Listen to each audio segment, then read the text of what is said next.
Okay, so good morning, everyone. Welcome to the first BECBC Shadow Board COVID-19 podcast. We're doing these to speak to members about how they've dealt with the challenges that have been brought on by COVID, and also perhaps how they're now getting back to work as things start to sort of get back to some sort of normal. So thank you for both joining us. Today on the call, we've got Ardrienne Easterbrook, the General Manager of Energus, and we've got Armitage, the Founder and MD of Digital. So welcome both. We've got myself, Adam Pearson, and Rhianna Smith of the Shadow Board joining us for the call.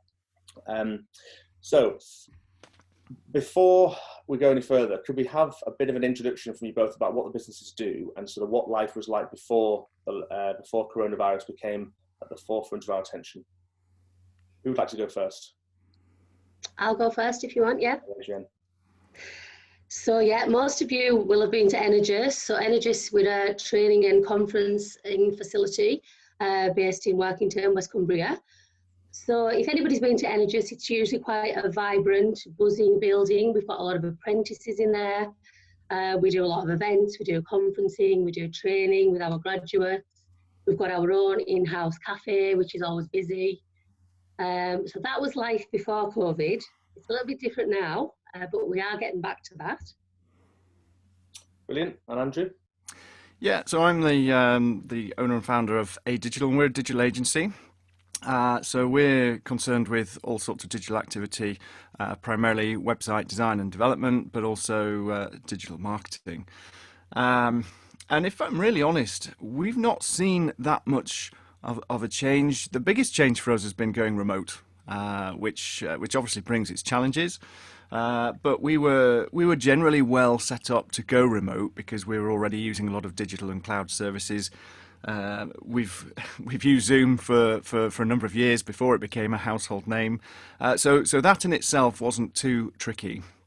But obviously it did bring some challenges in terms of how you communicate remotely, and of course just keep in contact with the team. So that's the big thing that I've missed since we went remote. Okay. And Rhianna? So Andrew, you've kind of covered it a little bit, but basically, how do you think that as a business you've dealt with the challenges that COVID-19 has brought, and how is it changing your business? We saw things, I suspect, like most people, suddenly go quiet, and we had this fear of ultimately the unknown, because we had companies whose teams went on furlough. We had projects that were in the pipeline that were suddenly stopped, and there was this big fear of, well, how long is this going to go on for? What does this mean? And I think the first thing was, to be as honest as possible with the team, because I couldn't predict the future and still can't. So the reality that we had clients who would depend on us, but we had to balance that with obviously income coming into the business, and just that regular update around where the business was performing, sharing some of the figures, sharing what's in the pipeline, telling them about the specifics of what each client was doing.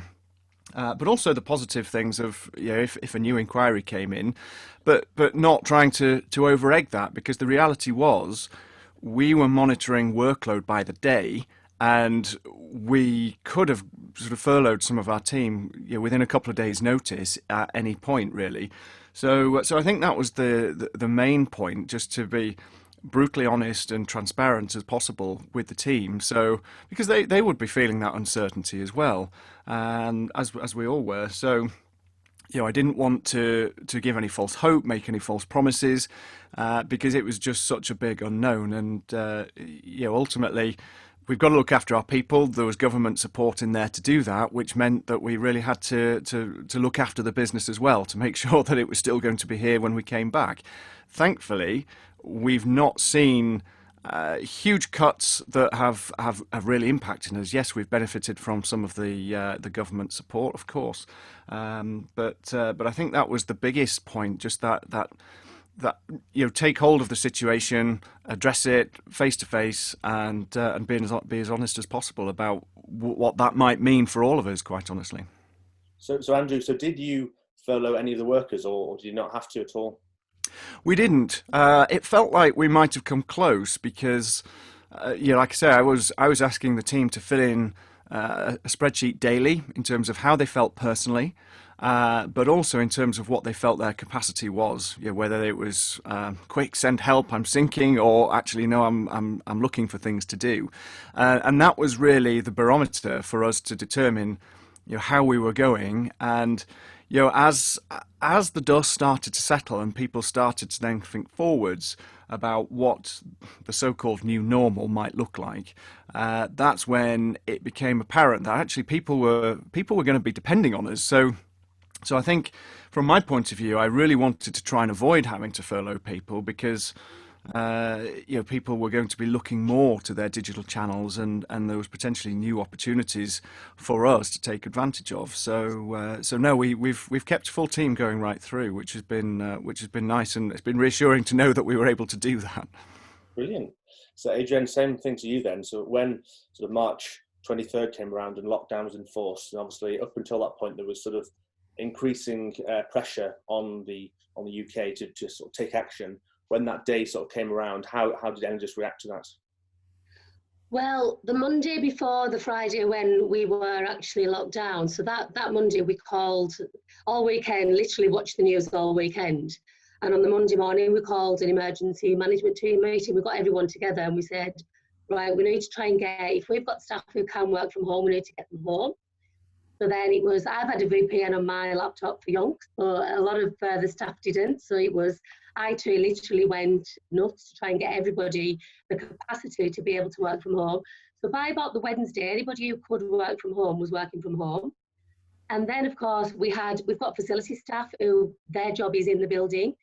So it was talking to them, it was the catering staff, we were talking to our clients. I mean, our business isn't just Energus. We have tenants who rely on the building. So we went around speaking to them all, what are your plans? We have apprentices. We had, the social distancing was in play, and we were, I felt like I was the social distancing police, wandering around making sure that people weren't, huddling together. So that last week was quite a challenge. It didn't help that two of the management team were self-isolating. So it was me. And one of the other management team had childcare issues. So I felt like I was a bit of a lone wolf in the last couple of days, because we had people working from home. We still had the facility staff, we still had the catering staff, and we still had some tenants. But the plan was by Friday evening, that would be it. We would have everyone out, and then the building would just remain open with security staff going forward. So we did. The Friday, I have to say, the Friday evening when I left Energus with a big box of stuff to take home, it was quite emotional, because you don't know when you're going to be back even. But anyway, as I say, we did have to furlough some staff. We had to furlough our facilities and our catering staff, and one of our other events team members, now receptionist. It was only the people who rely on the building to work, and then we had all of our other team members. To be honest, our other team members have been as busy, if not busier than normal, because our other business streams just continued. You know that we recruit graduates, we recruit apprentices. In January, we pitched for a big recruitment piece for 40 apprentices. And, 40 apprentices is a lot to recruit. We pitched for it in January when no one had even heard of COVID-19. And now all of a sudden we've got to run through recruitment when we can't even leave our own houses. So it has meant a lot of changes for us. We've had to invest in a lot of virtual platforms. So we've had to we've procured a virtual assessment centre platform to enable us to continue what we do, which is recruit apprentices and graduates. So we've continued with all of that. We've actually gained new business during lockdown on that side. And our new pre-graduates programme, we've continued to recruit during lockdown. And believe it or not, this autumn, we're starting our biggest cohort ever. So that side of the business hasn't been affected. We've just managed it from home. Zoom and Microsoft Teams has become our best friends. To keep in touch with the teams that were working, but also in touch with the furloughed staff, people who aren't working. So Rhianna is one of our health advocates. So Rhianna and one of our other team members, they pulled together a weekly plan of how we were going to engage with our teams. So we started putting in coffee mornings with everyone. doing quizzes, something a bit light-hearted, because on a Wednesday morning, the last thing you want to talk when you've got everyone together is talk shop. So it was quite nice just to ask, what did you do at the weekend? What are you planning? Well, nobody had any plans, obviously, couldn't go anywhere. But it was just nice to talk to one another, and to have conversations with people who don't work directly in your team. So that was nice.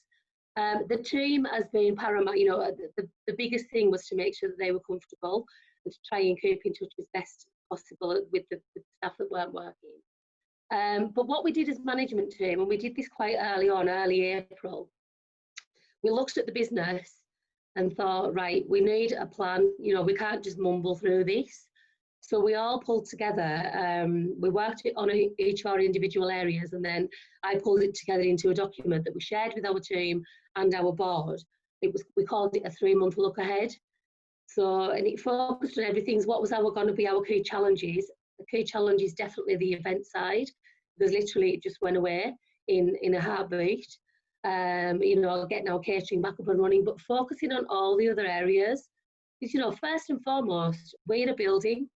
You know, we are a building and we've got tenants and we've got building users, and we needed plans for them.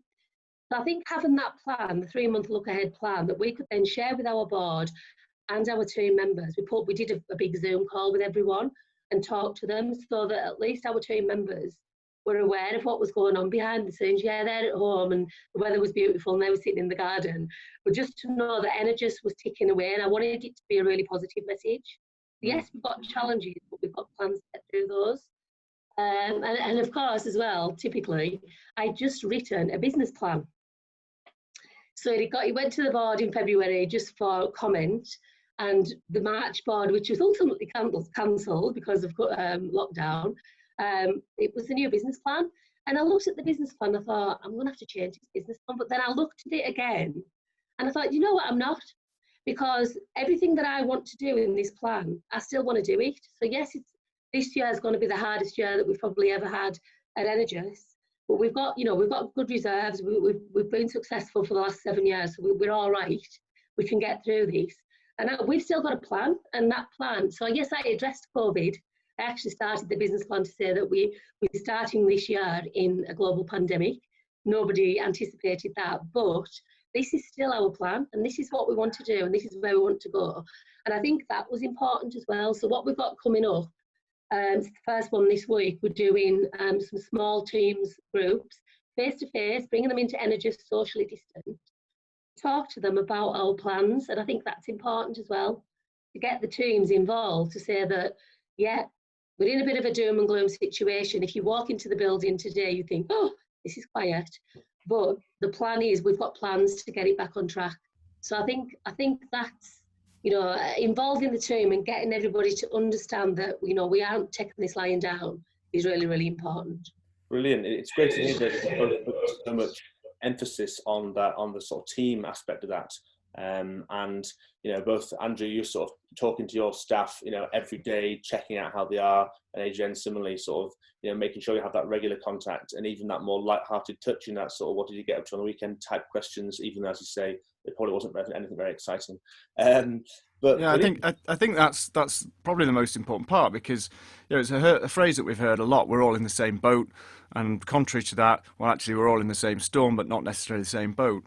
And I think another phrase which really sums it up is that we're not working from home. We're at home trying to work, because everybody has got their own disruptions, their own way of dealing with something forced on us like lockdown. The fact that you commute turns to just walking across the landing. You've got the physical side, you've got the mental side of that as well, and all of that does have an impact on ultimately, you know, we're all social animals, we're all social creatures. So suddenly thrust into that situation, I think that lighter touch and being able to at least talk about things that you might ordinarily do at the weekend, or those more social conversations about how you're coping, how your friends might be faring, I think are really important.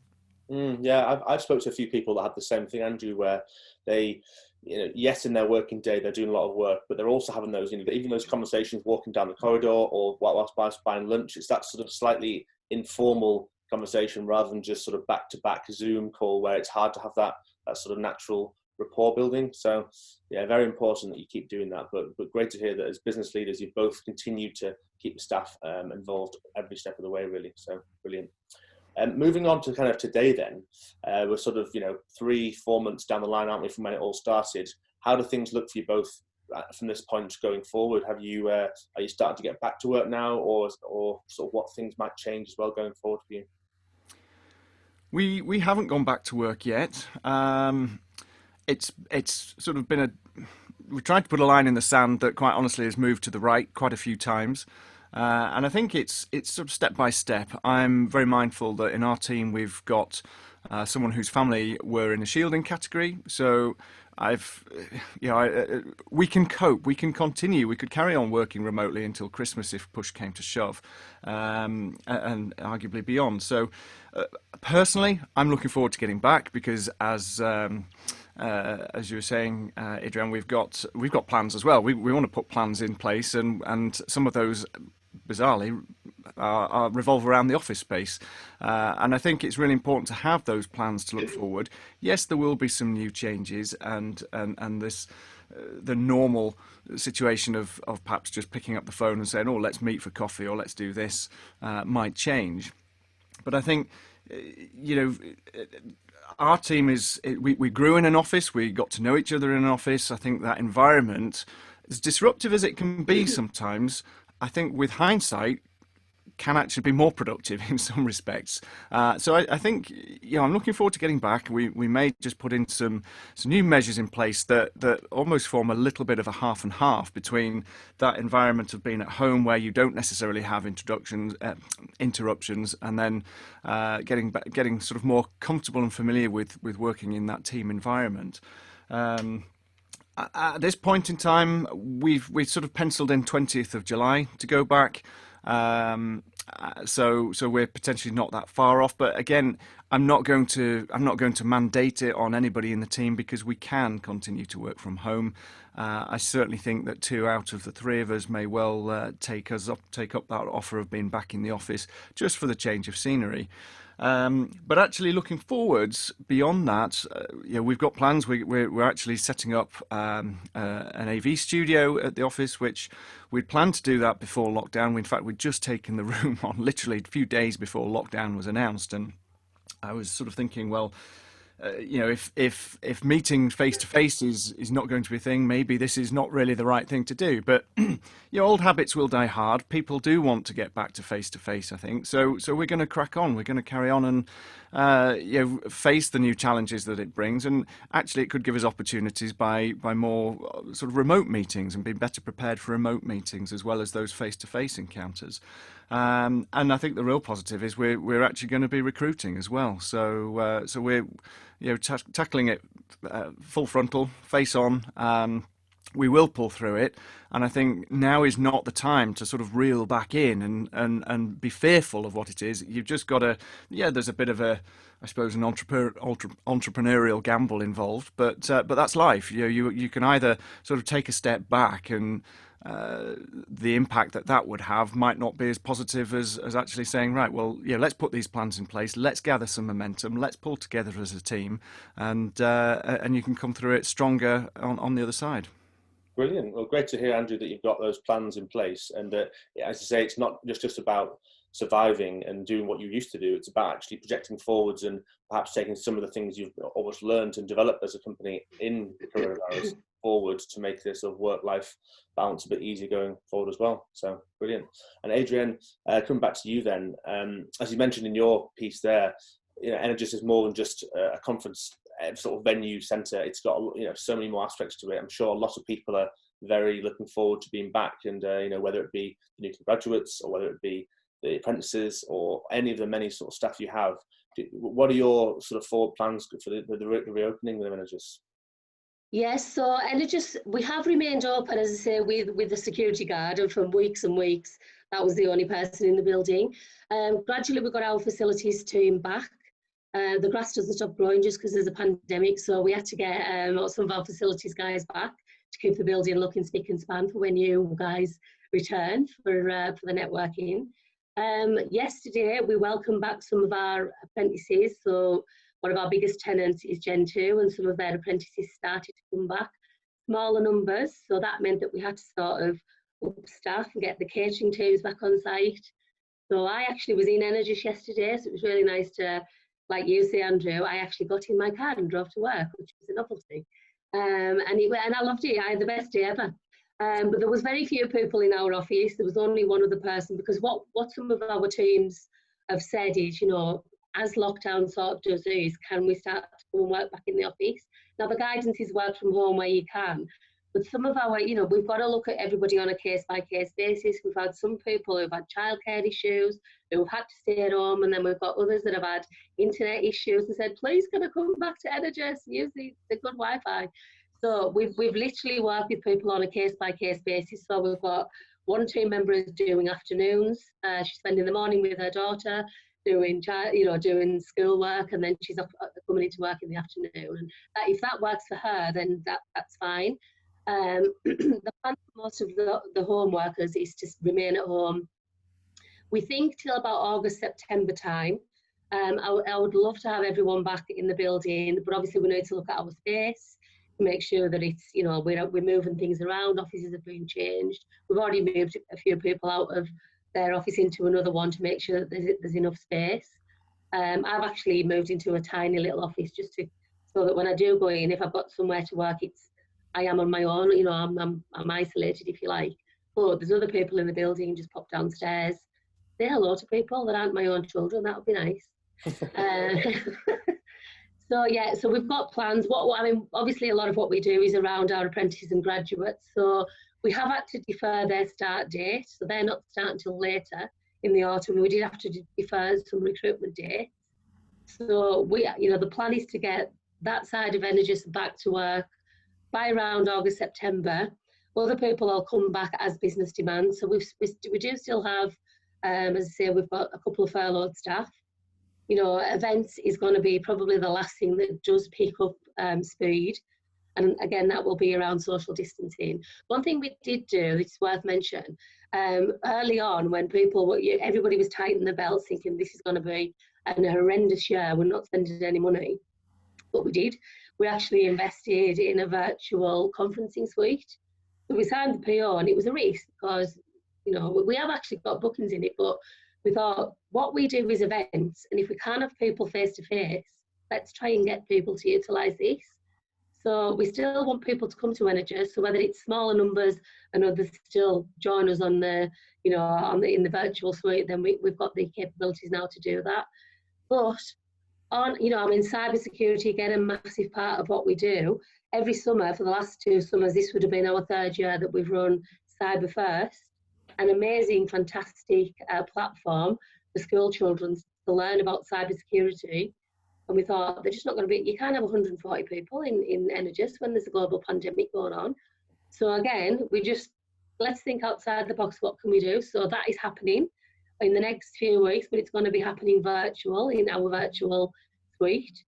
So, you know, we won't be taking this lying down. We're not saying no to things. We're just saying, we can't do it like that. How can we do it? And I think, you know, we've run training with our graduates and our apprentices. We've got a pitch for our graduates are going to pitch for funding to run businesses. Normally we'll do it face to face in a nice snazzy hotel room somewhere down the country. We're actually doing that using Zoom. So it works. You know, there's things that you can do. You don't just say no just because you can't see people. So there's lots of things that we are still doing. We're probably doing more things. We're being a bit innovative. You know, you can do things. You can't just say, no, we can't do that. I mean, there has been disappointments, obviously, because a lot of our graduates, the big thing about the grad scheme is they love getting together. So that's been hard for them. And obviously they were all supposed to be going to Japan in March. So that's been a bit sour because no one was allowed to go anywhere.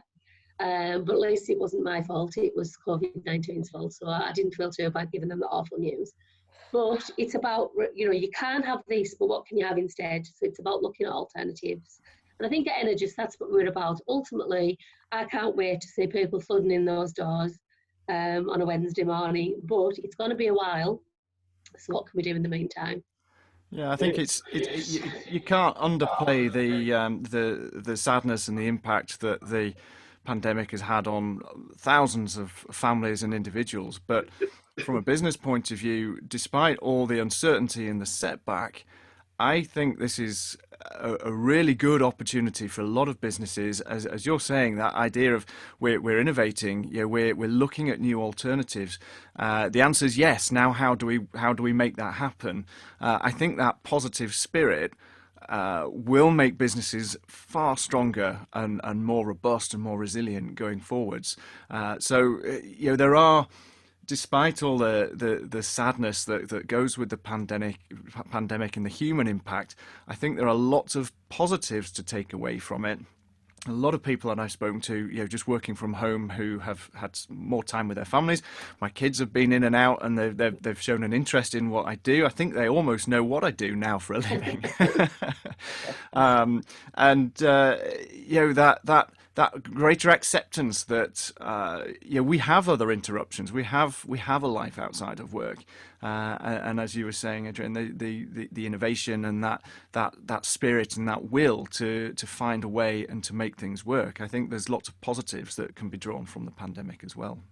I would definitely agree, Andrew. I think that you're right in the sense that, COVID's been this sort of catalyst for change, hasn't it? And it's almost, I think people will talk in the future about the kind of the pre-COVID world and the post-COVID world in terms of, I very much see businesses having that sort of splits in terms of, yes, what life was like beforehand and, visiting venues and doing all the usual things, but also still, quite a strong adoption of technology and better in terms of less travel time and, less, hopefully we should have a sort of positive impact on the planet as well. Less, we've seen all these great stories about areas that are now thriving again in terms of like wildlife areas that have obviously had no people in and things. So there's, as you say, definitely some positives, even though it is obviously going to have affected people in a whole raft of different ways, really. So, okay, so looking at the sort of the positives then, and the more interesting sides of this, everyone's had a lot more time at home, be it with the families, the children, etc.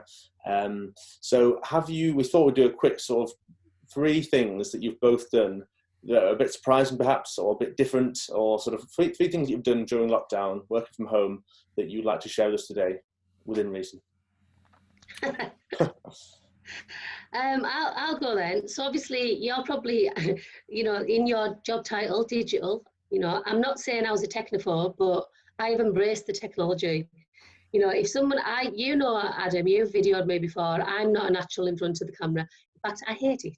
So, but actually I don't mind it so much. So I think it's really given me confidence to actually speak on a camera.